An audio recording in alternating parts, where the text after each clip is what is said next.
case of Nicholas Ravello versus, and is it pronounced Karen or Karen? Karen. Sangalaza. And this is a child custody complaint set for an evidentiary hearing / trial today. Appearances for the record. Good morning, Your Honor. Sean Lytle, 11640, on behalf of plaintiff Nicholas Ravello, who's present. And you're Ms. Sangalaza? Yes. And you're representing yourself, is that correct? Okay. Very good then. You can be seated, and so can Mr. Lytle. I just want to, and you don't have to jump up every time you address me. If you wish to do so, that's fine. But, I read the pretrial memorandums, and I read the previous minutes and orders in the case. And so this is an evidentiary hearing to determine the custody arrangement. The custody arrangements that were previously ordered by Judge Gentili and Judge Marquis were temporary orders, not permanent orders. They were intended to be the orders in place only until the trial today, so this would be the trial on what the permanent orders would be. So at this point, Mr. Lytle, are you seeking joint, primary, or sole physical custody? We're seeking sole physical custody. All right. And Ms. Sangalaza, you had discussed both primary physical custody and sole legal custody, or excuse me, physical custody. Which do you wish to, are you planning on pursuing today? Sole custody. All right. So for the record for both of you, the Nevada legislature has created a presumption that joint physical custody and joint legal custody is in the best interest of a child. In order to overcome, each of you has the burden, respectively, to overcome that presumption, okay? Which means that you have to present evidence that convinces me that it is not in the best interest of the child to award joint physical custody, and that one of the two of you should either get sole legal custody or primary physical custody, with the other parent having certain visitation. I will also note that asking for sole physical and sole legal custody is an extremely high burden because it is an equation by the Nevada Supreme Court almost with termination of parental rights. So rarely does a court award that, and that would require proof by very significant evidence. So I'm just letting you know that that's the standard that you would both have to comply with. So with that in mind, are there any preliminary matters you'd like to raise with regard, Mr. Lytle? I'm not going to have opening statements because I want to save most of the time for testimony. So, and I did read your pretrial memorandums. Okay. We're not going to do opening statements. That's fine. I did want to figure out what we're going to do in terms of, well, I sort of have two housekeeping matters or questions. The first involves the fact that, excuse me, there are only, Ms. Sangalaza has only identified 3 witnesses, one of whom is herself. Obviously, she's entitled to full participation in those proceedings. No, I object to that. I have one moment. I think she identified actually 3 in addition to herself. Correct. I stand corrected on that. Two of those 3 additional witnesses are her parents, who we had sought to depose in this case the day before their depositions were to go forward. We received notice that they would not be participating in those depositions. This was right on the eve of what was to be calendar call for the previously scheduled trial before the case left Judge Gentile's department. I'm not sure exactly what the nature of their testimony would be, but I would like to impose some restrictions on their ability to offer direct testimony in light of their refusal to participate in duly noticed depositions. So that's question one, and then question two, or issue two, I guess, is because Ms. Sandoval's is representing herself today. I'm not entirely sure. I don't want us to get bogged down in a number of objections in terms of her questioning of our witnesses. And so I'm wondering if the court would be willing to entertain some sort of standing objections with respect to certain lines of questioning so that we can keep things moving today. I'm just not sure what the court's preference is on that particular issue. So, And then I respond. hold on for just a moment. So the first issue is that he's asking that your parents not be allowed to testify because they failed to appear from the deposition after being noticed of the deposition. So that's the first issue that you would need to address. That would not prohibit him from calling them as what is known as an adverse witness, or for you calling them to rebut testimony that was presented in his case in chief. That's what his request is. So now you can respond to that, and then we'll deal with the second issue. Okay, so the first issue, when it comes to the deposition, at our house we received the depositions about less than 2 weeks before we were supposed to appear. My parents already had plans to be out of town. They were not. They were out of town, and they sent, they emailed they emailed and they emailed a letter saying that they were unable to. I personally, that was my first week of classes, so I had to deal with financial aid. I already had appointments with financial aid, and I had appointments with my professors. So, I mean, you can't send out, you can't request How soon after you received the notice did you send the information that you would not be available on those days? How do you, the day before we were supposed to go, we emailed the letters. But because there's no timeline that says we have to, respond to that type of notice in a certain amount of time. We were given that notice less than 2 weeks before we were supposed to appear. okay. So the first thing is the notice was adequate. That's a reasonable period of time. If you had conflicts, the wiser thing to do is not to wait till the day before to notify the parties, because then they don't have a chance to reschedule for a time period when you might be there. However, I am not going to employ a sanction that prohibits your parents from testifying in your case in chief, that is when it's your turn to present your evidence, but it may, you're not attending the deposition and they're not attending the deposition. Mr. Lytle is free to argue how that affects credibility. Okay?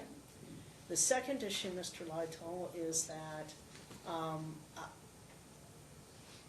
to enter a standard objection to certain topics without you telling me what those topics are, no, I cannot do that. So if you want to object, and I sustain an objection for particular reasons, and then, and this is true of either side, then you don't have to keep objecting if it's the same issue.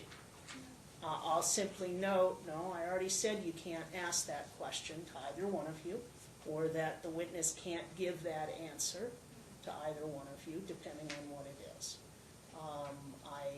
Because you are representing yourself, there is a certain amount of job that I have as a gatekeeper of the evidence to ensure that the trial is evenly placed. That simply means that if something is obviously objectionable under the rules of evidence, and you don't object, same thing is true, Mr. Lytle doesn't object, I do have the authority to say, no, that's hearsay, for example, and I don't see any exceptions, this is the technical way to phrase it, to the hearsay rule, so I'm not going to allow that question to be asked, and any part of the answer that started to come out before I started speaking would be stricken, and that applies to both of you, okay? And there are rules of evidence, though, and I cannot simply relax them because one party has an attorney and one party does not, okay? Anything else that's preliminary, Mr. Lively? No, Your Honor. Any other preliminary matters that you'd like to raise? Yeah, I'd like to open the courtroom for people to be able to observe it and see what's going on. Well, if you have people who are going to be witnesses, they're not allowed to be in the courtroom while they're testifying. Non-witness. Is there someone that's a non-witness that you want in the courtroom? I mean, they would not then be able to discuss the matter with you or anyone else. In other words, that person goes out and starts talking to your other witnesses. That would cause those witnesses not to be allowed to testify. And that person would not be allowed to testify themselves if you suddenly decided that something came up that you would want that testimony. Is there? Right, that's fine. Yeah, no, that's fine. I just wanted to make sure. You still want somebody in the courtroom that's, okay, and who would that someone be? Mr. Steve Stanson. Okay, and he's just your friend, or, Yeah. okay? And, Your Honor, we're going to object to that. Mr. Sanson operates a website, Veterans in Politics International. He's already been sort of weighing in on this case publicly and making disparaging statements about parties, counsel, and judges involved in this particular matter. And there is absolutely no legitimate basis for him to be in the courtroom today. We're talking about a very young child, not even 2 years old yet. And I would ask that, with the exception of the witnesses as they are called, that the courtroom be closed for today's proceedings to outside observers. on what basis do I have to close it to the public?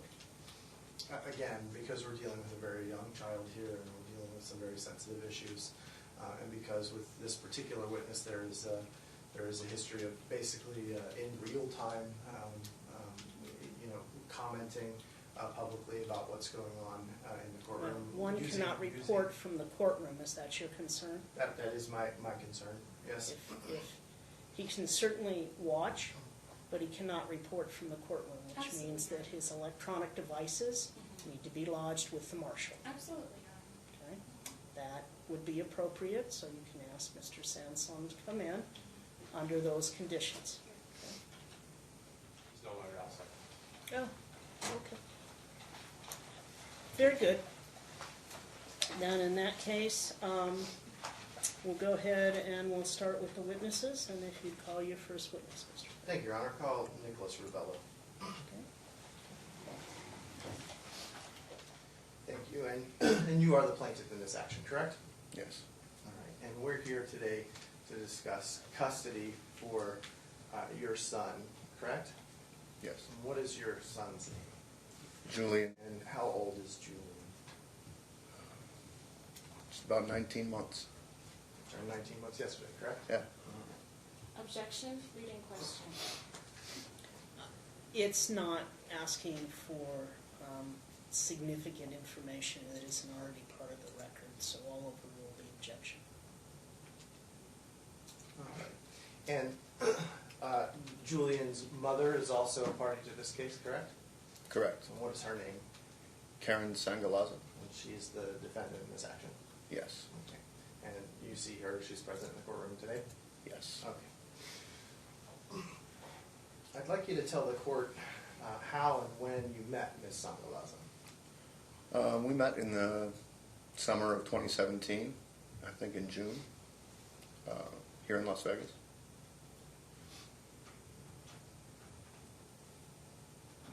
And did you pursue a relationship with Ms. Sangalaza? Yes. What was the nature of that relationship? Was it friendship or something more significant? Yeah, we started dating as soon as we met. We were inseparable, spent every night together for many months. And how would you describe the relationship between you and Ms. Sangalaza in the summer of 2017? A lot of fun. Yeah, very positive. At some point, Ms. Sangalaza became pregnant, correct? Yes. With your son Julian. Yes. Okay. When did you find out approximately that she was with child? We found out in late August after we had moved to Wisconsin together. Okay. Of what year, sir? 2017. So later in that same summer. Yeah, about 2 months after we met. Okay. And what was your reaction to the news that she was pregnant? I was shocked. Shocked in a good way or in a bad way? In a, this is very unplanned sort of way. Okay. All right. Did you make any plans with Miss Sangalaza as to, how you were going to proceed with the relationship, if at all? Well, we were living together at the time, and we were dating with no signs of stopping. And once she was pregnant, I thought any decisions regarding the child should be up to her Okay. at that point. Meaning what? Meaning if we wanted to pursue raising the child or other avenues like, I don't know, adoption, I wanted to let her make all those choices. Okay.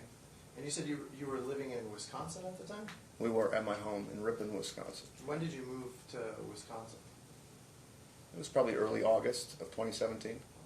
And it was after you had moved to Wisconsin that you learned of the pregnancy? Yes. Okay.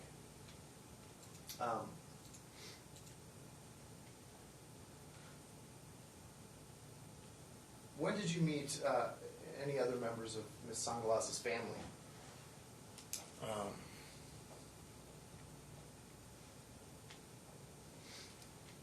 I don't recall if I met them that summer. I know I did spend Thanksgiving of 2017 at their home in Las Vegas. Okay. Were you still living in Wisconsin at the time? Did you travel back for that, or? Yes. Okay. So her family was living still in Las Vegas. You were living in Wisconsin with Ms. Sangalaza, and you traveled back for the Thanksgiving holiday in 2017. Is that what you said? Yes. Okay. Was there discussion of her pregnancy at that Thanksgiving gathering? Everyone was aware, as far as I know. And what was the reaction of her family to the pregnancy? They seemed supportive. And when we're talking about her family, how many people are we talking about? Her family at that time was living in North Las Vegas. It was her mother and father and her two siblings, Isabel and Barrett. Okay. So it's a sister and a brother? Yeah.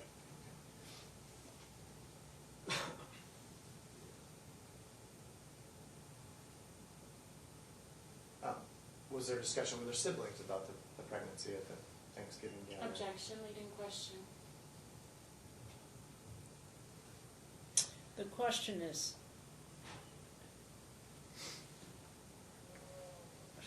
It was already calls asked. for a yes or no answer. So I don't think that it's leading, but the issue, all right, just a moment, we'll take a break. Mr. Sansone, I assume, from your t-shirt? Justice Becker, how are you? I'm fine. I have indicated that you may be in the courtroom, but you may not do live reporting from the courtroom. So if you have any cell phone or a tablet, if you would, No, ma'am. okay, I know the rules, ma'am. Thank you. that's fine. I just wanted to let you know. Thank you, ma'am. All right. Please proceed. I'm sorry. The objection was on leading, so I overruled it. But the issue is just whether or not you had discussions, not what those discussions were. Yeah, her entire family was well aware that she was pregnant. Okay, all right. And I think you said that her parents were supportive. Were her siblings supportive as well, or? It seemed that way. Objection, leading question. Sustained? Okay. What was the reaction of her siblings to the pregnancy? They seemed fine with it. Okay. All right. Where and when were you, or where were you residing when Julian was born? A couple months before he was born, I moved our family out to Las Vegas. because Karen was back in school and living with her parents. So I came out and rented an apartment. We were all living together. So we were living here in Las Vegas when he was born. Okay. And were you present at Julian's birth? I was. I drove his mother to the hospital. Who else was the, you said the hospital, which hospital? Summerlin Hospital. And who else was present at Summerlin Hospital when Julian was born? His mother's parents and her friend Bree and myself. All right.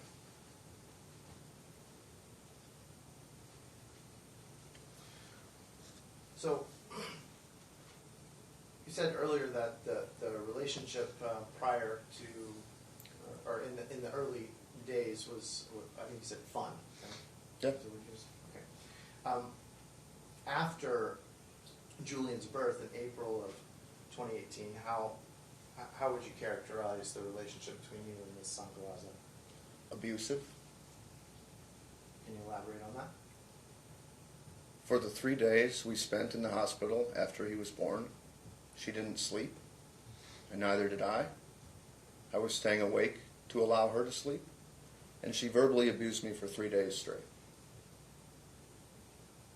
including threatening to leave me off the birth certificate. Did she leave you off the birth certificate? No, So you are identified as Julian's father on the birth certificate? I'm definitely his father. Okay. So at the time, you and Ms. Sangalaza were living together in an apartment you rented here, correct? Correct. Okay. Is that the apartment that you took Julian home to when Objection, you left the leading hospital? question. Sustained. Where did Julian first live when he was born? I wanted him to live at our apartment with myself and his mother, but her family insisted that they go to live in North Las Vegas. And they put him in their car and left without our consent. They essentially kidnapped him right from the hospital. Who all went in the car with them? Her mother, her father, and her, and the baby. Her meaning? Julian's mother, Karen. Okay.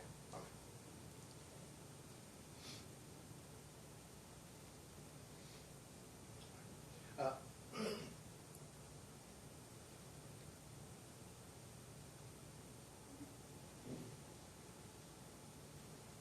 Did you receive any communications from Karen and or her parents after they left the hospital? Yeah, we were communicating. Were you communicating by text message? Yeah. Objection, so leading question. It's foundational, I'll allow.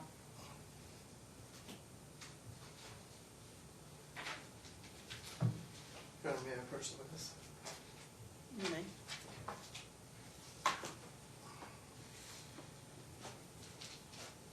Mr. Rebella, I'm handing you a stack of proposed exhibits for today's proceedings, and I'd like you to look at Exhibit 1. Your Honor, can I object? I've never even seen, I was not sent a copy of these exhibits. I didn't even know that they had any exhibits. On their pretrial memorandum, they listed that they were just going to use the exhibits that were already entered and the talking parents' messages. Exhibits that were already entered were my own exhibits, if you look back in there. These exhibits were One previously... moment. So the pretrial memorandum indicated that it would use the exhibits that had been previously attached, they were never admitted, Correct. previously attached to the parties' pleadings, either ones. So that's what he indicated. Did you send a copy of the exhibits to her, Mr. Leichel? Of this particular arrangement of the exhibits? Were the exhibits produced to her at any time prior to this proceeding? Well, again, so for example, Exhibit 1 that I'm asking him to look at right now was attached to a counter motion that was filed very early on in this case, and it was discussed at length in court. Okay. Well, the first thing is to have him identify exhibit number 1, and if you look at it, ma'am, if it's a document that was previously attached to a motion, then you would have had notice of it from the pretrial memorandum. Okay? You absolutely, you take the time to take a look. Your Honor, I'm gonna object to this first exhibit because I don't have any recollection of it ever being submitted, anything ever. You know, these are screenshots of a phone. Yeah. Okay? Mr. Lytle, what pleading do you allege that they were attached to? Attached to our opposition and counter motion. Opposition to motion for temporary primary custody, counter motion for temporary sole physical custody, filed on August 7th, 2018.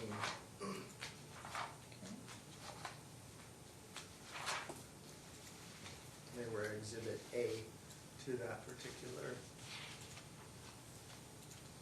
filing. All right, why don't you continue to lay foundation while I double check and see whether or not that is the case, or is the clerk doing that? I think the clerk is doing that for me, am I correct, Mr. Clerk? All right, so he is double checking, Thank you. and you can lay the foundation. All right, so have you looked at exhibit 1? Yeah, I screenshotted it. Okay, and could you identify what exhibit 1 consists of? It's a text exchange between myself and Karen.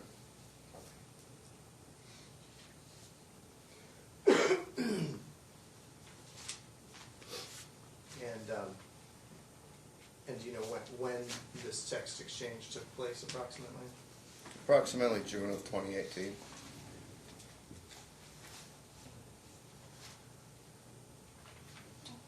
Can I object to that? One moment, the clerk has just indicated that the clerk has compared page by page the proposed exhibit number 1 with attachment A to the pleading, and has, it's A and B apparently to the pleading, and confirms that the documents marked as proposed exhibit number 1 are the same documents that were attached to the pleading in August of 18. Now, you have another objection? Yeah, I mean, there's no time or date. There's a time stamp, there's no date stamp. The witness claimed June, there's no date stamp. Okay, so that would go to the weight to be given the exhibit, not necessarily There's a its date stamp. admissibility. Saturday, June 30th, 10:58 One a.m. moment, sir. Okay. We haven't asked you All the right, question. sorry. All right, Mr. Lytle, if you continue to lay foundation, please. Thank you. I'd like you to go to the 3rd page of exhibit 1. Just for identification purposes, at the top in the center it says 8:11 a.m. You see that page? Which page, sorry? The third page. At the bottom right corner it says 1 of 1, but there's a few pages that say 1 of 1. So Okay. I believe this is what you're referring to at the top of that page. Did you say there is a date stamp? Yes. And what does that date stamp say? Saturday, June 30th, 10:58 a.m. Okay. And on this particular page, these messages, are these your words or the defendant's on this page? These are my words. Okay. So that first entry that's stamped June 30th, can you just read for the court what you wrote to Ms. Sangalaza? One moment, are you moving now for its admission? Oh, I'm sorry. Yes, Your Honor. I move to admit Exhibit 1. All right. Any other objections? Yes, Your Honor. This exhibit was already dealt with previous in a different hearing. I mean, I don't understand how, like, what it is they're trying to establish. I don't know what they're trying to establish either, but the fact that it was attached to a previous proceeding does not prohibit it from being admitted into evidence at this point in time. Generally, I can say that the reason people attach emails and text messages is to show that the parties aren't capable of getting along. But that would be a relevance objection, and what is the relevance of the text messages, Mr. White? Excuse me, Your Honor. The relevance of the text messages is to establish that essentially shortly after the child's birth, there was a protracted period of withholding of the child from all contact with the plaintiff, as demonstrated by these messages, and then also to establish Ms. Sangalaz's basis that she asserted for that withholding. All right. The objection is overruled. Foundation has been laid. The exhibits will be admitted. Mr. Ravello, if you could read what you wrote to Karen on June 30th. Can we discuss a time for me to see Julian and what our plans will be for living arrangements, please? And so why were you asking her that question on that date? Because I wanted to see my son and figure out where we were going to be living. At that point, how long had it been since you saw your son? Weeks. Was there a response to that message? No. Okay. What's the date of the next message that you sent? Thursday, July 5th. Okay. And what did you say in that message? Can we discuss a time for me to visit Jay and establish our living arrangements, please? Okay.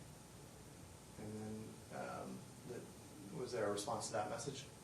No. So what was the date of your next message to Karen? Sunday, July 8th. Okay. Objection. And what? One moment. What's the objection? Completely skipped the date. Right. Again, on Thursday, July 5th, I attached a question mark. And it's not an objection. You can ask if there are parts of this that Mr. Lytle didn't ask about that you want to bring out. Okay. You can do that on your cross, okay? So, can I answer Okay, that Mr. again? Lytle. Yes. Okay. 2 hours later, on July 5th, I sent a question mark. Okay. And was there a response from Ms. Sangalaza to your question mark? No. What was the date of your next communication with? 3 days later, July 8th. And what did you write to her on that date? Hi, Karen. Please contact me. Was there any response to that message? No. Was the next communication with Ms. Sangalaza? 2 days later, July 10th. Is your phone working? And was there any response to that message?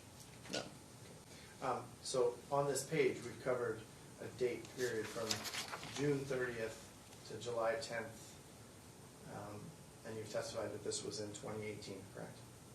Yes. Okay. What did you get any written responses from Karen during that period on any other platforms? No. Okay. And did you see Julian at all during that time frame? No. Objection. One moment. What's your objection? Relevance?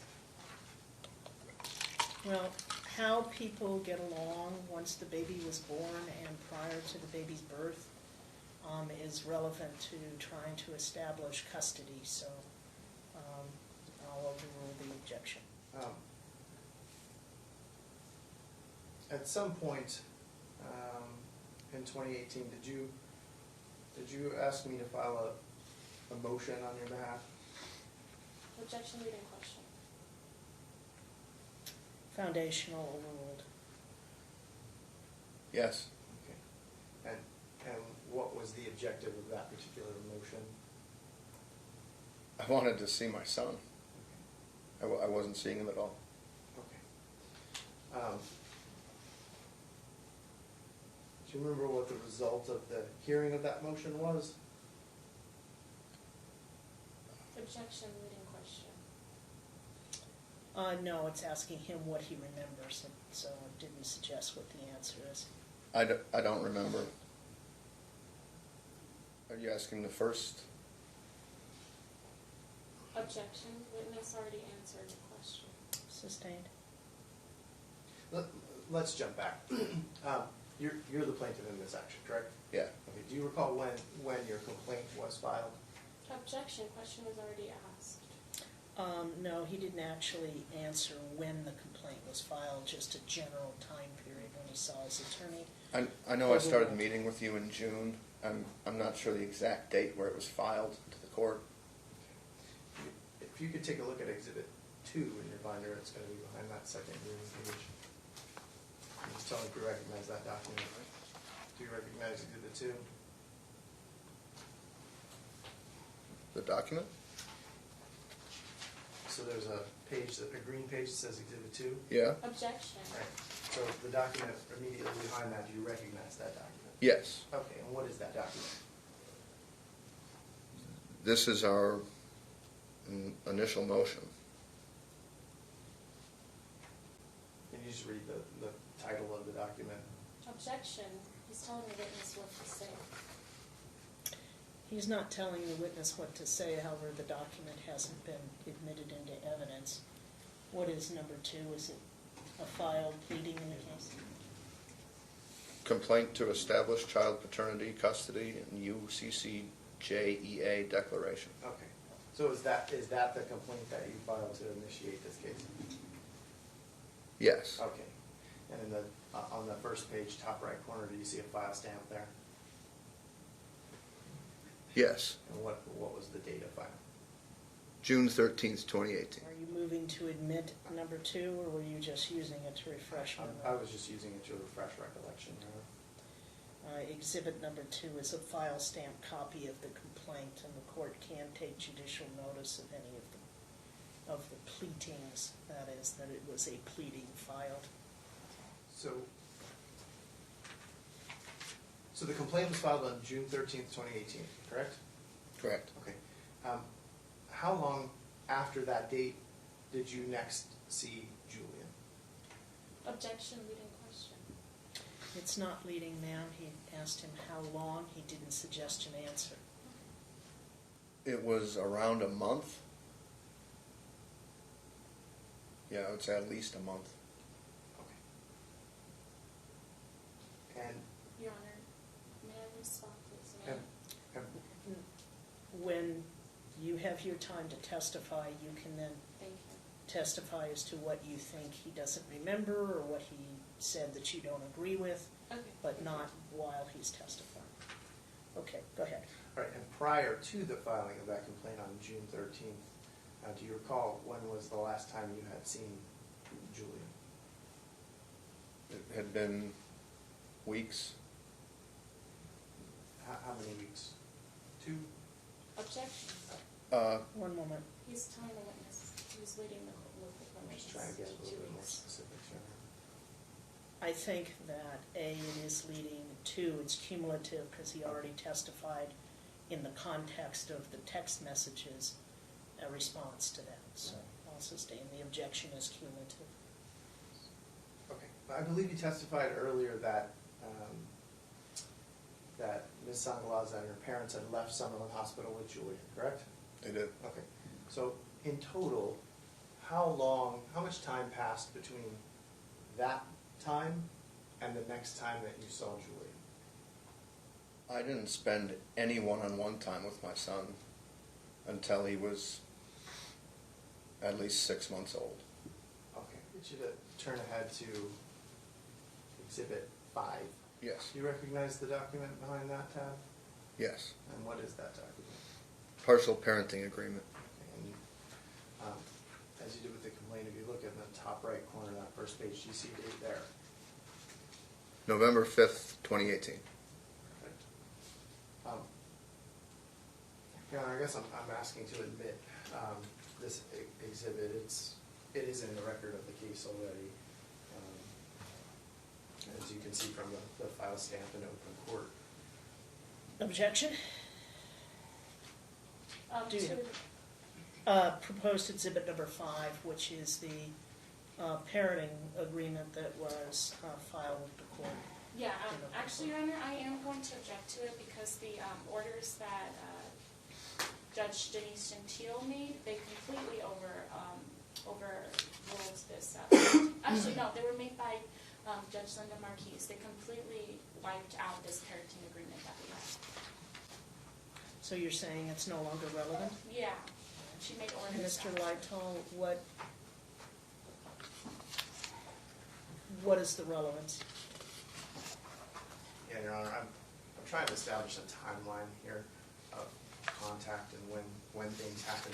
That's the primary reason for talking about this document. I also want him to confirm the process that led to this agreement and what was agreed to as of November 5th, 2018, with the understanding that obviously that was a year ago and there's more of the story to tell. But I do think it's an important piece of the timeline. So you believe it's relevant to show the parties' continuing relationships with one another that goes to one of the factors for custody? I believe That it. is, how they relate to one another or what they agreed to? I believe it establishes an important part of the timeline so that we can talk competently about what has happened in the year since this agreement was reached.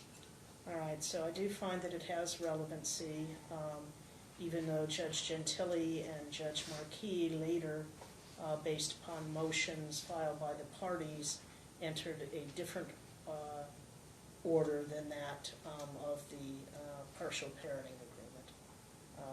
Some aspects of it may have continued, some may not have, so, but it's relevant towards the interchange and relationship of the parties that led up to the trial today. So, objection overruled. You would, I'm going to ask you to just go to the last page first and then we'll go backwards. If you look on the very last page of the document, page 8.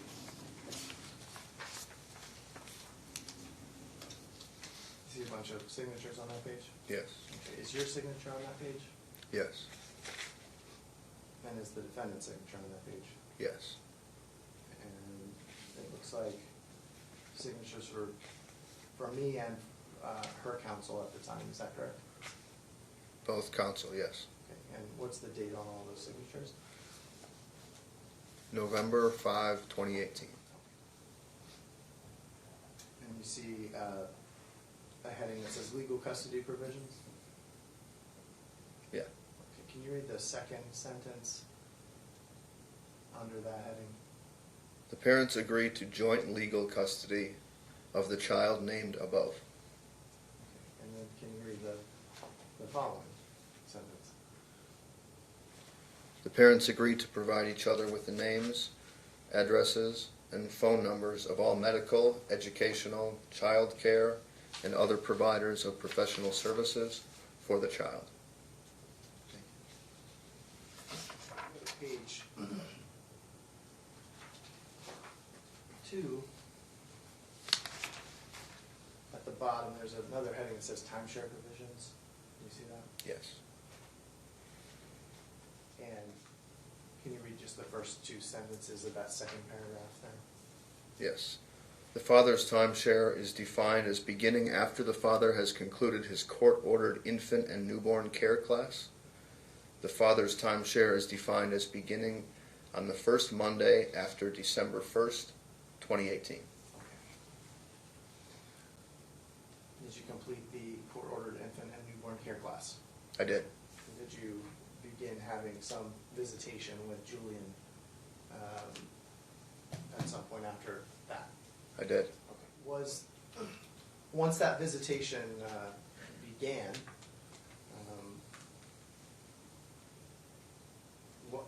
what was the arrangement in terms of where and how the child was exchanged? We would pick the child up when it was our time. My time was Monday through Thursday. 2 of the days were 8-hour visits, 2 of the days were 4-hour visits. When you say we, who do you mean, sir? Oh, the child's mother and I. When we did our exchanges, Oh, okay, I see what you mean. the picking up parent would go to the other's home. Okay. to get the job. So do you recall the address that you were going to for your pickups? Objection, Your Honor, relevance. I can see where that would be relevant, so I'll overrule. Go ahead. I was picking him up from his mother's parents' home on, And who to your knowledge resided at that home? Objection, that question was already answered. He did say that it was from her mother's home. You want to know who else besides? Correct. All right. To his knowledge, who all overruled. lived at that house? Okay. Besides her parents. Sure, if anyone. it was the same lineup I mentioned before. The two parents and the two siblings, Isabel and Barrett. Did the exchanges, the visitation schedule from November that was agreed to, did that, has that continued without interruption to today? Objection, leading question. Overruled. Has that continued without interruption to this day? It has been interrupted many times. Okay. You recall the approximate date of the first interruption of that schedule? The first big interruption was after Judge Marquis ordered 50-50 temporary custody. Objection, Your Honor. So we're only focusing on the partial parenting agreement over here. I mean, how is it that we've already, have we moved from it? One moment. The objection would technically be non-responsive, but if you want to rephrase the question, Mr. Lytle. Okay. Your question said departing from the parenting agreement. His response dealt with something other than the parenting agreement. Let me just ask you sort of a different foundational question. Have there been any period since November of 2018 when visitation by you or custodial time by you was denied by the defendant? Yes, Okay. the very first day. Okay. She claimed Veterans Day was her holiday, and it was mine that year. So Objection, I missed Your Honor. visitation the very first day. Objection, Your Go Honor. ahead. So leading question, and then he's pulling things from the air. I mean, there's nothing to back up this claim. That would go to the weight to be given to his testimony, not whether he can say it. Objection is overruled. Leaving aside a day here, a day there. Okay, I just want to sort of a yes or no question. Since November of 2018, have there been any sort of extended periods when visitation or your custodial time was denied by the defendant? Yes, Okay. And do you recall when the first of those extended periods was?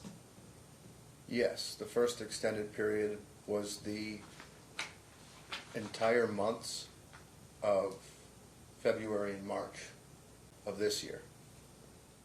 Your Honor, I'm going to object. Are we still talking about the parenting agreement, or what are we talking about? No, his question was, putting aside a day here or there, have there been times when, extended period of times when you denied visitation? And that was the question. He's responded to the question. So overruled. Thank you. You said that was in February or March of this year? February and March. February and March. Okay. And what if anything was your response to that interruption of your custodial time? How did you attempt to deal with that? I was going to pick him up during my ordered times to pick him up. And when he wasn't exchanged, I would call you, my counsel, and I would then contact Metro. And they would come fill out a report card, and I would go home. At some point, did Metro advise you that a protective order had been entered against you? They did, yeah. And- Objection, leading question. and relevant. I'll sustain it as a leading question. All right.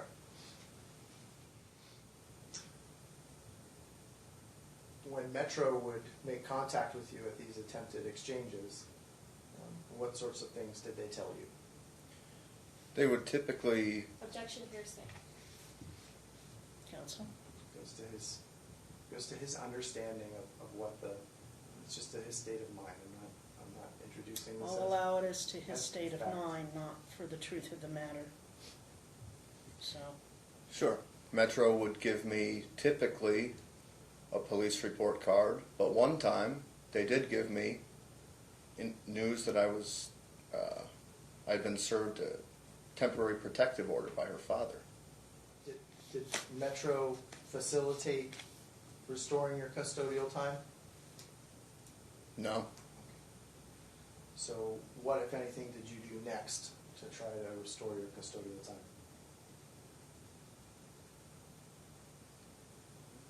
I believe I had my counsel file motions for pickup orders.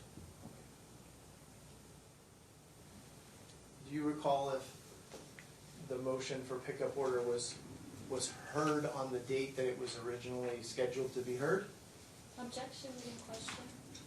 it's not leading, it doesn't to suggest an answer, so, and it's foundational overruled. Do you recall if that motion was heard on the date that it was initially scheduled to be heard by Judge Marquis? I believe, If you don't remember, just say you don't remember, sir. yeah, I don't remember specifically the first pickup order, the result.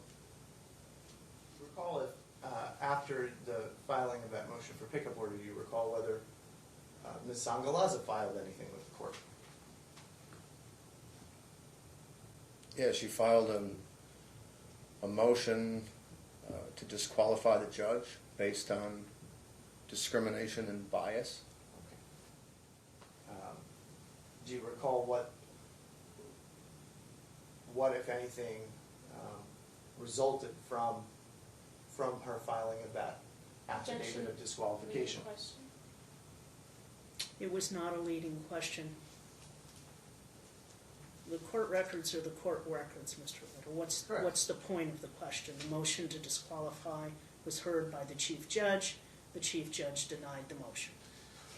Correct, which resulted in a significant delay to the hearing of the pickup order, which is, And you can make that argument asking me to take judicial notice of the records I'll do because that. I don't think your client is going to be able to That's fine, come up with information No problem. specifically as to each of these. no problem. Well, let me just ask you this then. At some point, was the motion for pickup order heard? At some point far down the road, yeah, Okay, and was the motion granted or denied? granted. Okay. And once that motion for pickup order was granted, did you then get Julian back in your custody? No, At some point? Objection, Ms. Tell One me moment. what to say. it took a long time, it took 2 months. Okay. But I guess my question is, at some point, did you get Julian back? Yes, I received sole temporary custody. Okay. Once you had him back with temporary sole physical custody, what did you do with Julian? I took him home to Wisconsin to meet his family and friends. Okay. And how long did you stay in Wisconsin? About 3 weeks. Could you just describe for the court what that 3 weeks in Wisconsin was like for you and Julian? Objection, Your Honor. This attorney is asking the witness to testify on something that's never been discussed in court. I mean, they've never even brought up this experience in Wisconsin. All I knew was the baby was not in the state when I was supposed to receive him. So your objection's overruled because if you wanted to know what they were going to testify to, you could try and do a deposition beforehand, but the mere fact that it's something new, again, that would go to the weight, and not the admissibility. So he can testify as to what the experience was like for him. My 3 weeks in Wisconsin was like a dream come true. He got to meet his entire network of probably over 50 people who wanted to spend time with him and meet him. We even had a chance to have his first birthday party where over 35 people came and really celebrated his life and my chance to be his dad.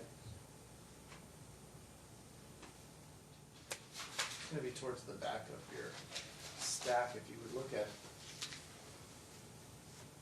I'm sorry, it's actually going to be towards the middle. If you look at proposed exhibit 11. Your Honor, I'm going to object to this exhibit. It was never entered. Number 11. It wasn't even, it's not in the records at all. Proposed 11. And what pleading do you represent this was attached to? Because that was your representation that Right. each of the exhibits had been previously attached. These are just photographs, and I'm just looking to admit them as a demonstrative only, not for any fact purpose whatsoever. I don't think they qualify as demonstrative, Mr. Lytle. Okay. If they were not attached to a previous exhibit, then I'll sustain the objection and exhibit 4 won't come in. Fair Or enough. 11 will not be Fair marked. enough. He can describe how he felt about, that's, calling it demonstrative doesn't get away with the rules, so. Okay. Let's just fast forward to more recent history. In the last, let's say, 4 months, what has been the custodial timeshare between you and Ms. Zambalada for Julie? 50-50 on a 2-2-3 schedule. Can you just explain exactly what that schedule is for the record? Sure. Mom has him Monday and Tuesday, Dad has him Wednesday and Thursday, and we alternate Friday through Sunday. And where are custodial exchanges happening now? Per Mom's request, they are at Metro headquarters. On Martin Luther King? Yeah. Can you describe your home? Objection. How many bedrooms, bathrooms, that sort of thing? Objection. Okay, what's the objection? Relevance. It's clearly relevant to where the child's going to stay, what kind of conditions the child will live in, so overruled. I currently have 2 homes, my 2-bedroom apartment here in Vegas and my 4-bedroom apartment, 4-bedroom house in Wisconsin. Do you have any roommates? No. Does Julian have his own room in that apartment? Yes. And he has his own bed? Yes. And what do you do for a living? I'm basically a single dad at this point, half the time. The other time I'm a part-time professional poker player.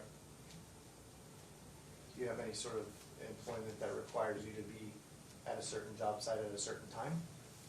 No. Do you make your own schedule? Yeah, I'm self-employed. Objection, leading question. I'll allow it, again, it's foundational. What custody orders do you want the court to enter today? I would love to have sole custody of my son. Do you think that you having sole physical custody would be in Julian's best interest? I know it would be in his best interest. Why? The defendant has made our life a living hell since he was born. She's done everything she can to prevent him from seeing me, from seeing my side of the family, all my friends. It's been a nightmare. Whereas it should have been the best thing that ever happened.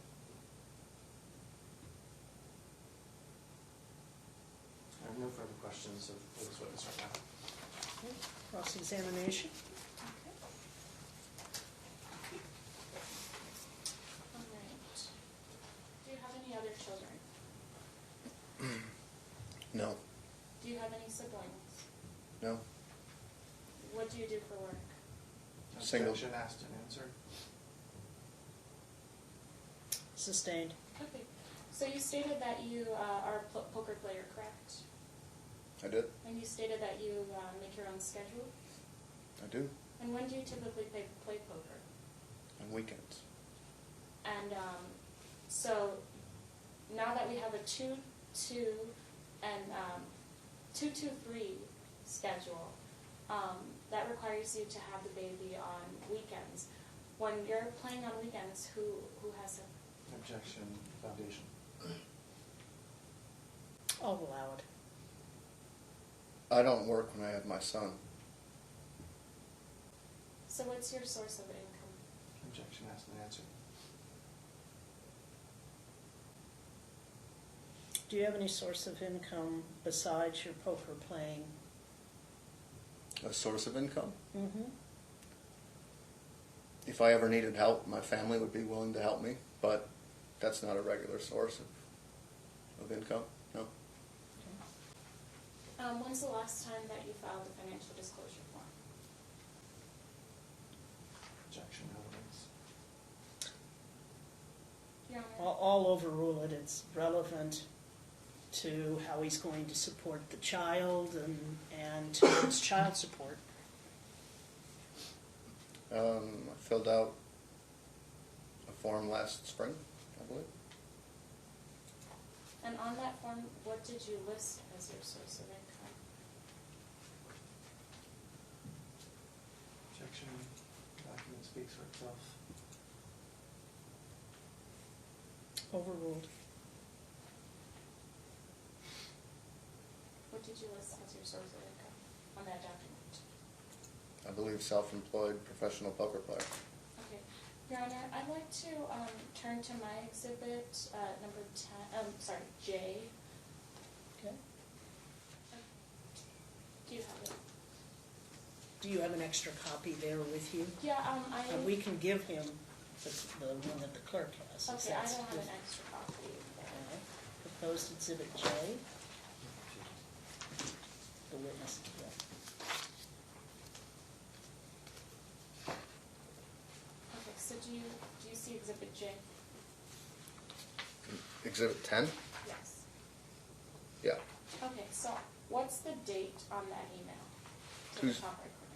Tuesday, September 17, 2019.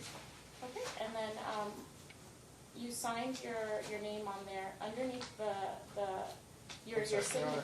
could we just have the lines of, It's proposed J, but she had originally marked it 10, not realizing that unless parties agree to the exhibits, got it. she has letters and you have numbers. So first you have to ask him to identify if he recognizes the Okay. exhibit, if that's his signature, if it's signed someplace. Then you have to move to admit it, and then you can ask him questions about it. Do you recognize this email, this document? Yes. Okay, and is it signed with your name? Did Yeah. you Yes. sign it with your name? Your Honor, I'd like to move to have this exhibit admitted. Okay, No objection, no. it'll be admitted. Okay, so it says Tuesday, September 17, 2019, and your name is signed there at the end of the email. Underneath your name, can you read everything that's said, everything that follows? Which means out loud, not to yourself.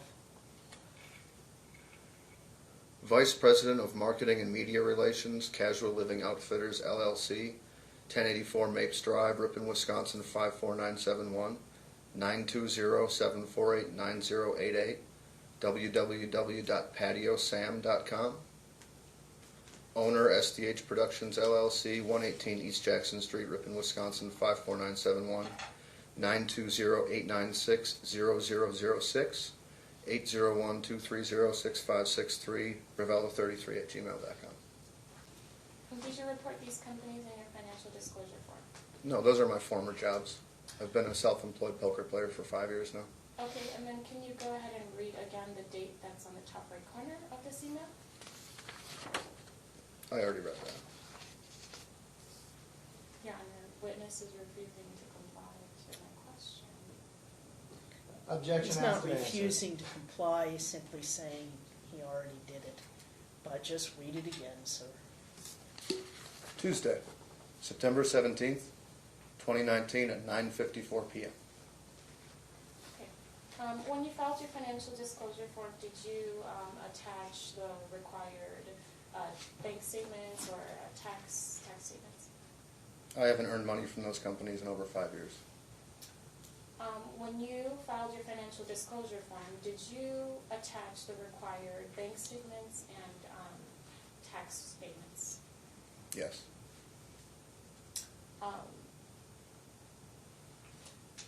Your Honor, I don't know what to do because it wasn't attached. Then you would just, you can move to admit the FDF, you can ask me to take judicial notice of the FDF.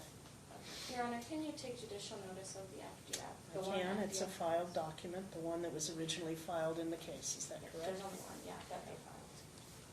Any objection to that, Mr. Lytle? No, Your Honor. All right. Okay, so, when did you move, when did you say we supposedly moved to Wisconsin? Objection has been answered. Sustained.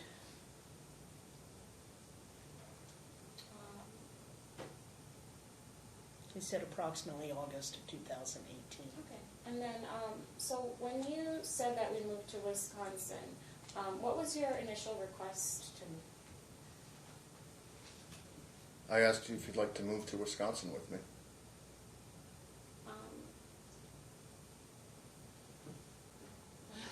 That's not, Well, that's his answer. right. So when you take the stand, you can tell your side of the story, okay? Thank you. So when did you move back to when did I move back to Las Vegas? You moved back in time for the second semester of college, so early January of 2019. And when did you move back to Las Vegas? What exact date? Approximately February of 2019. Okay, and when you moved to Las Vegas, where did you stay? For the first 2 weeks, I was playing a poker series, so I stayed at the hotel there while we were looking for apartments. And when did we sign a lease for the apartment? March 2019. And who was on the lease? Myself, you, and my aunt, And who Heidi. was, and who paid initial fees? I did. So did I not pay any fees towards moving? Objection, relevance. I'm sorry, you have to speak up. Objection, relevance. What's the relevance about whether you contributed to the fees or not is the objection? I have other documents that are going to explain, like, me actually finally moving out of the apartment and why and all of that. And Okay, but how does the answer to this question, what does it establish in terms of custody or to why you broke up or what the circumstances were? I contributed to moving into the apartment. I actually lived there, and then he claimed that it was. So it's just part of showing the relationship, it's is that correct? establishing, yes. All right, since I allowed him to go into something of that nature, I'll allow her to do it. And then I'll take it for whatever weight when I hear all of the evidence. So the question is, did she contribute anything to the move-in costs? Monetary, is that correct? When two people sign a lease in an apartment, they both have to pay separate filing fees. She did pay her separate filing fee, which was required, but never any rent or security deposit. And who paid the rent on the apartment? Myself or my aunt, because she was feeling quite generous with us having a new baby. Your Honor, I'd like to please take judicial notice. There was a document that I filed previously at the beginning of, I believe it was July, August, around there. It was a rent ledger document that was filed. And it just shows who. Okay, so I can't take judicial notice of exhibits that are attached to pleadings Okay. and the contents contained in them. Okay. An FDF is an official court document that's required to be filed. So I can take judicial notice of that because it's used for that purpose of determining child support or spousal support or things of that nature. Just as I cannot take judicial notice of anything that he attached. Okay. So if it's part of your exhibits, you can do that. If it's not part of your exhibits, then you'd have the same argument that, well, yeah, I didn't list it in my exhibits, but Judge, it was attached previously. So when you testify, okay? Okay. Okay, so, how many days did I stay in the hospital? 3? What were those exact dates? Objection relevance, sorry. What's the relevance of the exact dates of the hospital stay?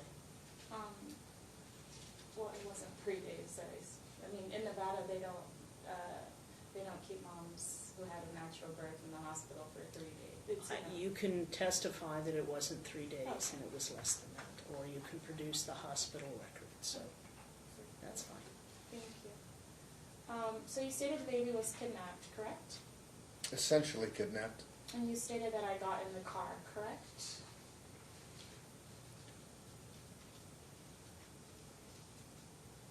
I think I stated that, yeah. So, what happened on May 21st of 2018? I don't recall that specific date. Okay, Your Honor, I'd like to move to my exhibit E. First lay the foundation and then you can move for its admission. So do you recognize this document? Yes. Okay, and then what's the, I'm sorry, Your Honor, I'd like to move to have this document admitted. Okay, at the moment you haven't laid the foundation. Oh, He just okay. said he I'm sorry. recognized the document. Okay, what's the date on the top right corner of that document? May 21st, 2018. And what is the document, sir? The Las Vegas Metropolitan Police Department voluntary statement given by the defendant. Your Honor, I'd like to move to have this document admitted. Your Honor, I don't think she's laid the foundation through this witness for this document to be admitted. It's her, I believe this is her statement that she gave to Metro. If she wants to testify about it, that's a different story. but You're objecting on the basis of hearsay? I'm objecting on the basis of hearsay and lack of foundation to its admission. I would agree that you have yet to lay the appropriate foundation, and the second is, it is hearsay. You can testify as to what you told the police, but the mere fact that the police documented what you said doesn't make the police report admissible. Okay, thank you. Do you see? Okay. So, Okay, so on May 21st, 2018, was the police called to the apartment on Buffalo Drive? You probably called the police. I certainly didn't. And were you at the apartment on May 21st, 2018? Yes. Okay, and did the police come to the apartment on May 21st, 2018? I don't recall. Were you presently, physically at the apartment or on May 21st? So you stated that you were at the apartment on May 21st, 2018. Sure. Okay, and Would you like to tell me, would you like me to say what sir, happened? don't discuss. You've answered the question, you don't go beyond that. Go ahead. And so, on that day when you were there at the apartment, who was there, other than the police and me? Objection. Well, now you're assuming that you were all there together. That hasn't been established. He says he doesn't remember the police. Okay. He remembers that he was at the apartment at some point that day. Okay. And then, okay, that's fine. Okay, so then earlier you stated that you hadn't seen your son a month after, you hadn't seen your son for months when you were referencing your exhibit that said June and July, correct? I said I hadn't spent one-on-one time with him. Your Honor, can I refresh the witness's memory? He stated that he hadn't seen him for months when he was You pregnant. said that at one point, and then at another point, he said he hadn't spent one-on-one time. Right, so he did state that he hadn't seen him for months, correct? Okay. So,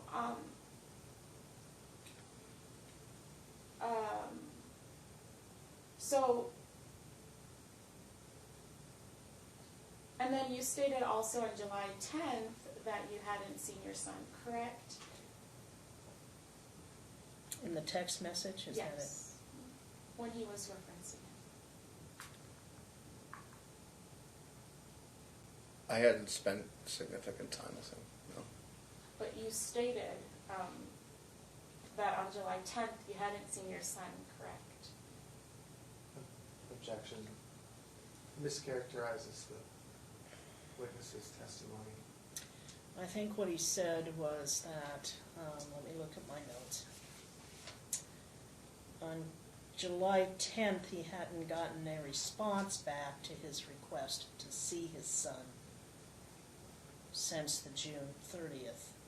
And then he was asked later on in a separate question not relating to the text. Did you have a key to the apartment? Yes. And could you come and go as you pleased? Well, you and your family had basically taken the place Objection, over. Your Honor, I asked could he come in, that requires a yes or no response. Could you get in and out of the apartment with your key? I had a key, yes, so I could open the lock. And did you go in and out of the apartment to anywhere between when we signed the lease until end of July? Did you go to that apartment at all since you signed the lease? Yeah, I was living there.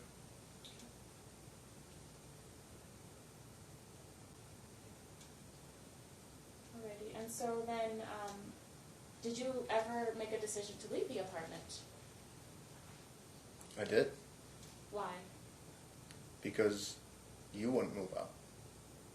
And who was on the lease for the apartment? Myself, yourself, and my aunt. And how many bedrooms did the apartment have? 2. Okay, and when was the lease scheduled to terminate? Scheduled to what? Terminate? April 2019. Okay, and so you made the decision to leave the apartment on your own, correct? I first requested that you leave, but then I decided to leave because you wouldn't. Okay, so in May, how old was the baby? So let's say May 25th, how old was the baby? Exactly 1 month.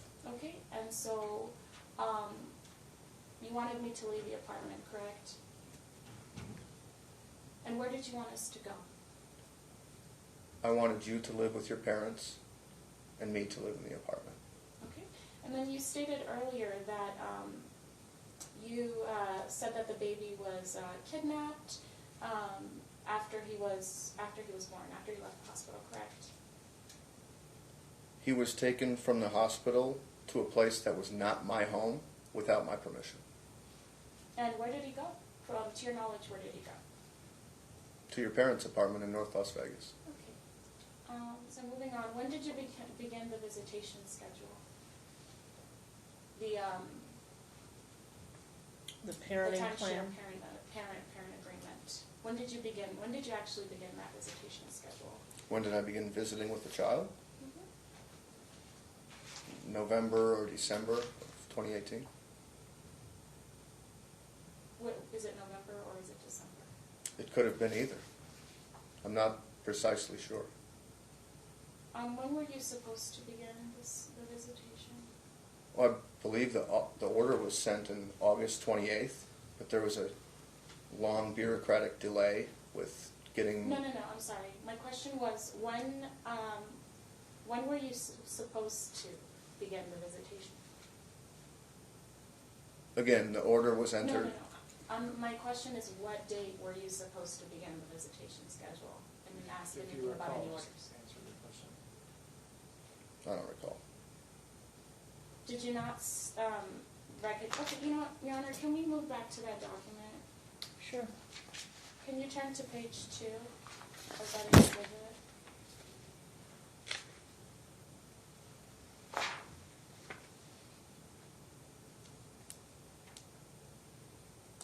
Are you on page 2? Yeah. Okay, can you read, again, can you read line 25 through 27? Father's timeshare is defined as beginning after the father has concluded his court-ordered infant and newborn care class. The father's timeshare is defined as beginning on first Monday after December 1st, 2018. Okay, did you begin your visitation after that defined date? Yes, of course. It was after that date. Your Honor, I don't know what to do, but there was an order that was put in previous to this that said that they could begin the visitation before he actually completed the care class.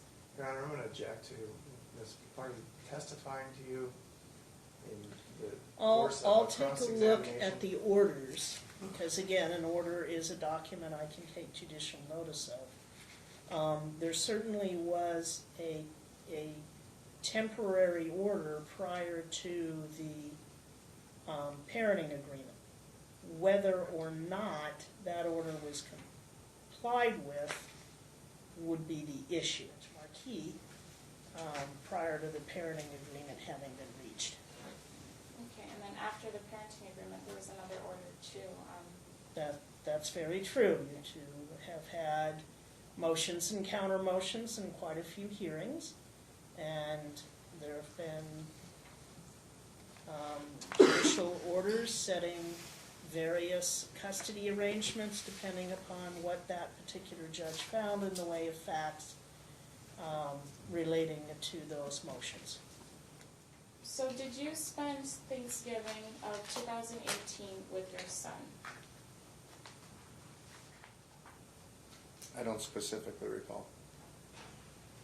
Okay. Your Honor, can we go ahead and move to, look at Exhibit D, the Okay. number 4.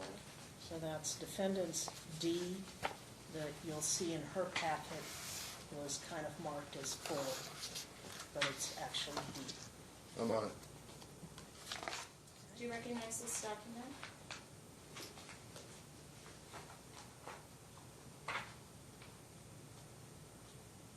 Is this from Talking Parents? Yes. Yeah, I'm familiar with that. Okay.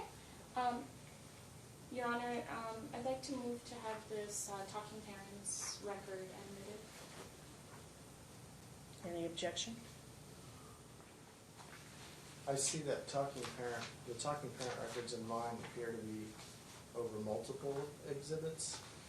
So Well, we're looking at Exhibit D, number 4. I have no problem with admitting this. I think we've proposed the talking parent records as one exhibit, so So it may be duplicative of one of your exhibits. I'm not sure.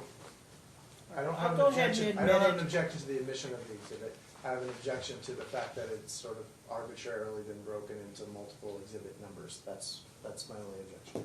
Okay, so D will be admitted. Okay.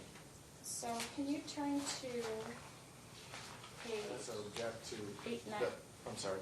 I also just noticed that I object to what appear to be the defendant's handwritten notes on the exhibit as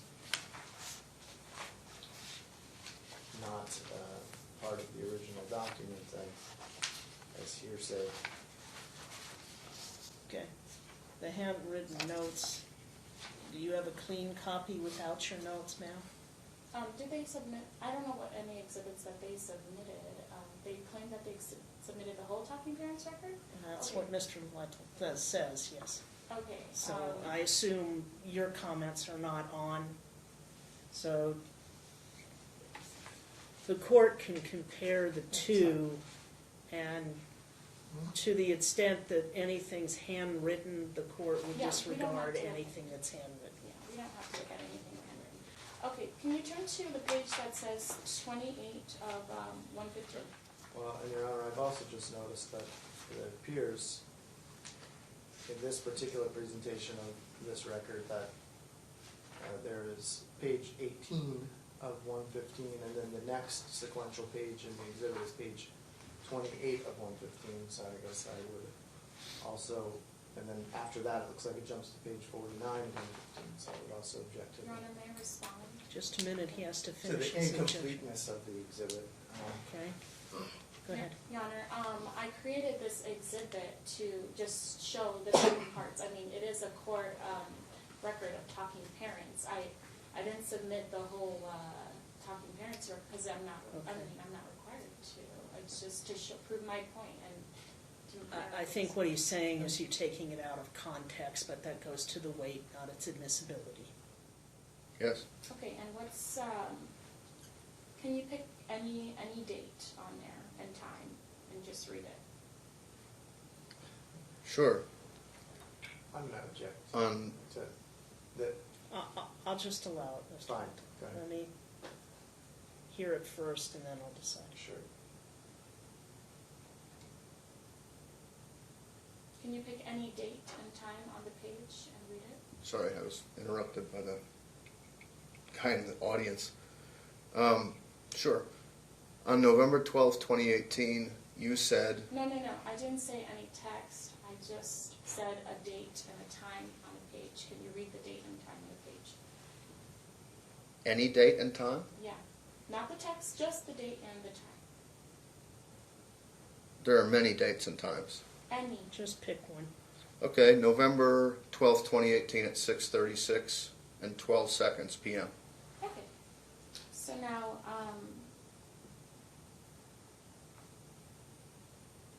can we look at the one that says November 13, 2018 at 3:56:04 p.m.? I assume we could look at that. Okay. Can you read the text that's underneath of it? I would note for the record that Mr. Sandstone has left the cardboard. Thank you. Go ahead. I'm sorry, which text are you asking him to read? The third one from the top. Can you read the third text from the top that says November 13, 2018 at 3:56:25 p.m.? I'm sorry, no, November 13, 2018, 3:56:04 p.m. If you don't provide milk, that's on you. I'm going to feed him either way. If you don't give food for your child, it looks bad on you. Formula or milk, you decide. And then can you read the following text? His diaper was never dirty because I had no food. Okay, so you stated that you began the visitation schedule after December 1st, 2018, correct? No, I stated that I was visiting him after that date.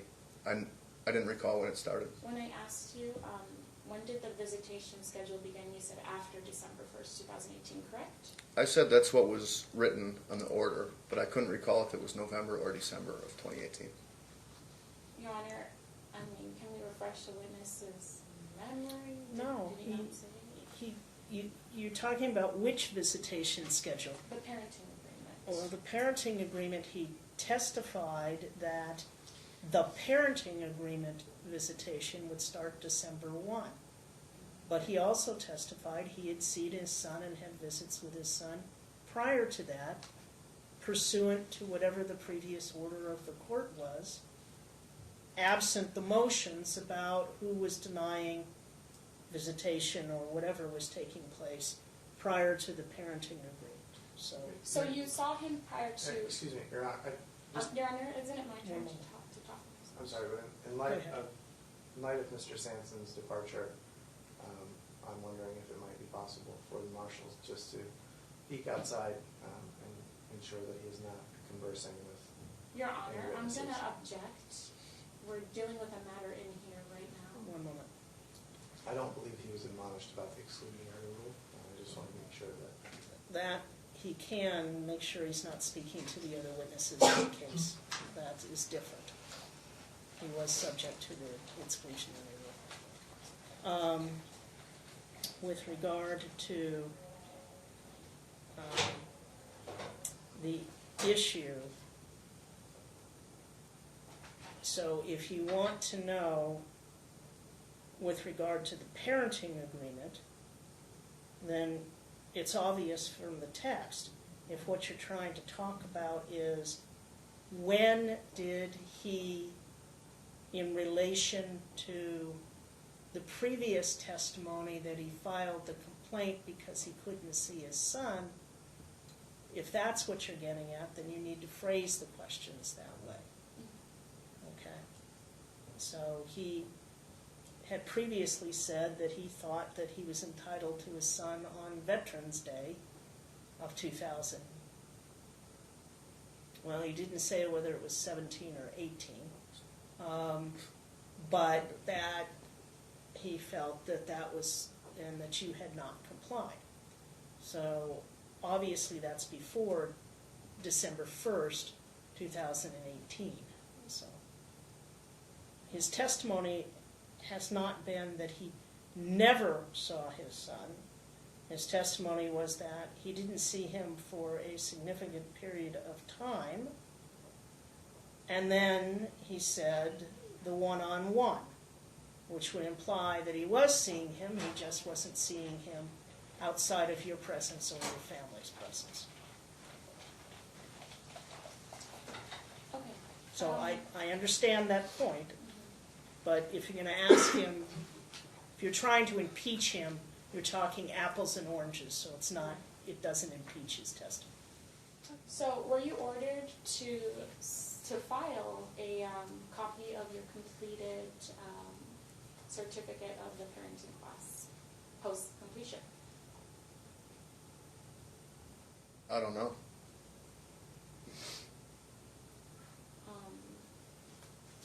Were you present in the courtroom when the judge ordered the parenting classes? Well, the judge didn't order them. She asked if I was willing. My question was, were you present in the courtroom when the judge ordered you to take parenting classes? I was present when the judge Objections to recommended the it. form of the question.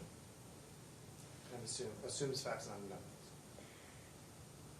Were you present in the courtroom when a discussion took place about you completing parenting classes?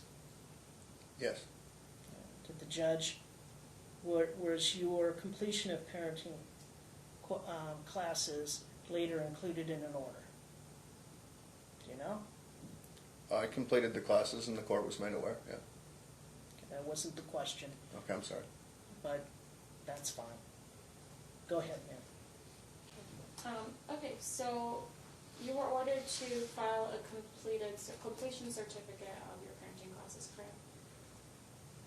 I personally don't know. My counsel handles that stuff. Did you not just say you were present when there was a discussion on parenting classes? I was present when the judge brought it up. Okay. I wasn't clear on how I filed the certificate after completion. Not necessarily. Okay, my question was, you were present, you were there, correct? Did the judge order you to file a completed certificate of the parenting class? Objection, asked and answered. Sustained, he doesn't remember what the judge specifically ordered. The record speaks for itself. Okay. Did you ever file a completed certificate of parenting classes? I showed Judge Gentile a copy of it during a hearing. Where was the copy of it? I had a photo on my cell phone. When we had the parenting agreement, when you went to Kappa Street to pick the baby up, did you ever go inside of the home? No. Okay. So you stated that you knew who was living in the home at the time, correct, earlier? Yes. Okay. So you also stated that you have a 2-bedroom apartment currently, correct? I did. Okay, and then did you state at the last hearing in front of Jimmy Gentile that you had a 1-bedroom apartment, and this was on the record? I highly doubt that. If I did, it was a mistake. It's a 2-bedroom apartment. Do you have any? Do you have a lease? Did you submit a lease? Did you provide any evidence of the type of apartment that you have, or anything regarding that? I have a lease. Did you file one to the court? I don't know. And you also stated that you, no one else lives in the apartment with you, correct? I had some guests this summer, but nobody Sorry, lives my with me question was, permanently. you stated that no one else lives in the apartment, correct? Nobody lives there permanently, correct? Do you often have people who go to the apartment, and do you often have people who visit the apartment? Objection, league, and relevance. Overruled on relevance, it is vague. How frequently do you have guests stay at the apartment, and for what periods of time? I rarely have guests over. If friends or family from out of town are visiting, they will stay in the other bedroom. Then they'll stay while the baby is there, correct? Sure, if it's that time. And do you have any backgrounds on these type of people? Like, do you know who these people are like that? Might they have criminal records? Most of them are sitting outside right now. So my question was, might they have any criminal records? These people, might they be a danger to children? Might they? I would not allow anybody who was a danger to Well, my my child question to stay at is- my apartment. You're not Please let him answering answer the her questions, Your Honor. If you would answer the question, the question is, it's improper and it's speculative, might they? The issue is, do you have any reason to believe that the people who've stayed overnight have any criminal records or present any danger to your son?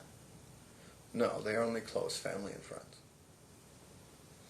So, did Judge Marquise ever order you to change the baby's diaper every 2 hours? I think she ordered both of us to do that.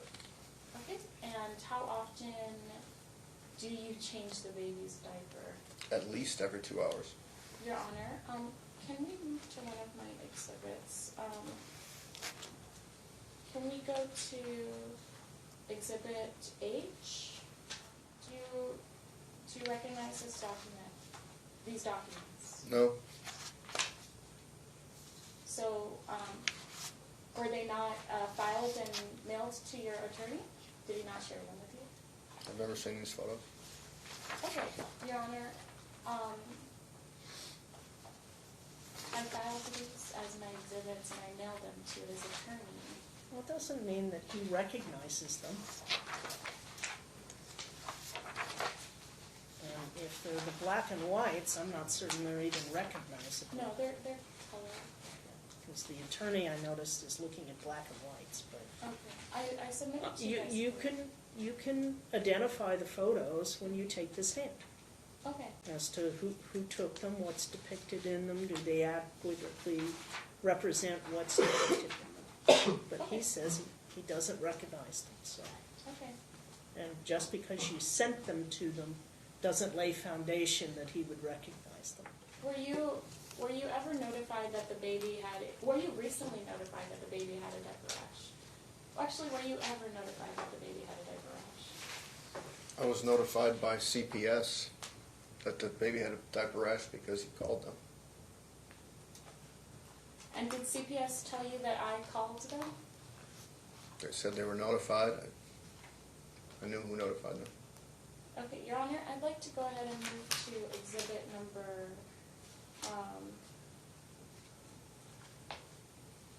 F, number 6F.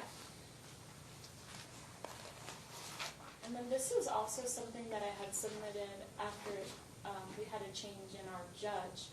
We had to resubmit our evidence, but I did add on just recent documents.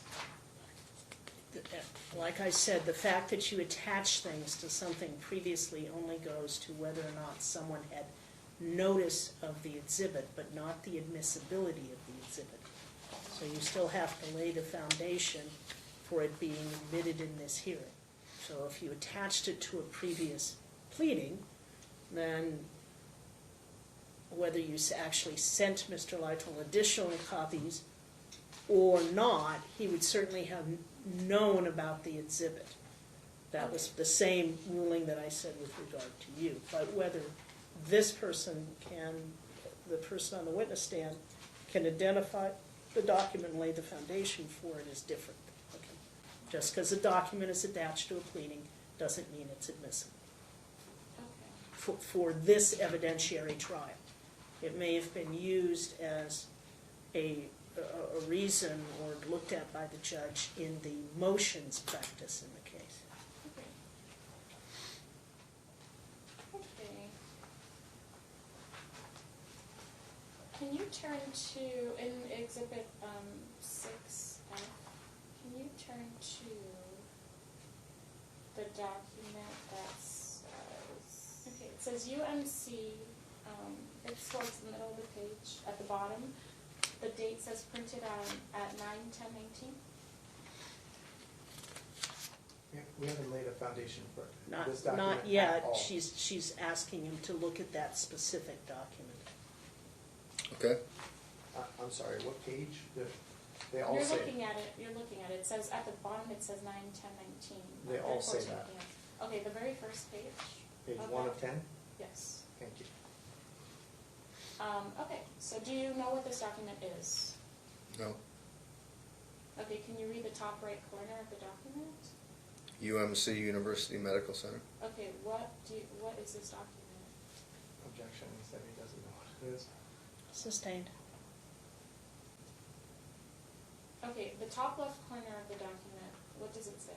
After visit summary. Okay, what is the document? An after visit summary. Okay. And so what does after visit summary mean? Objection, He foundation. can't do that. You're not laying the appropriate foundation. Okay. He didn't generate the document. He says he hasn't seen the document. So he can certainly state what's on the document, but you have to lay the foundation. Either it's a document. Okay, so when a Okay. person goes to a hospital, does the hospital give discharge? Objection. papers? Proper hypothetical Mm. relevance. Okay. He can certainly testify as to his knowledge if he's been in and out of a hospital as to what he might receive. That doesn't lay the foundation for allowing medical records to come in that he hasn't seen before. Okay. So in order for medical records to come in, you have to lay a proper foundation. You can either do that potentially with your testimony. You can have subpoenaed the records and have a custodian's affidavit, or you can make other arguments as to why it's admissible because the face of the document comes under some provision of the hearsay rule. Okay. So then I'll And wait with for that, the I'm next going one. to take a 10-minute recess. And I would note that we need to think a lot about, both of you, about where you're going because you only have today for testimony. So we'll be in recess for 10 minutes.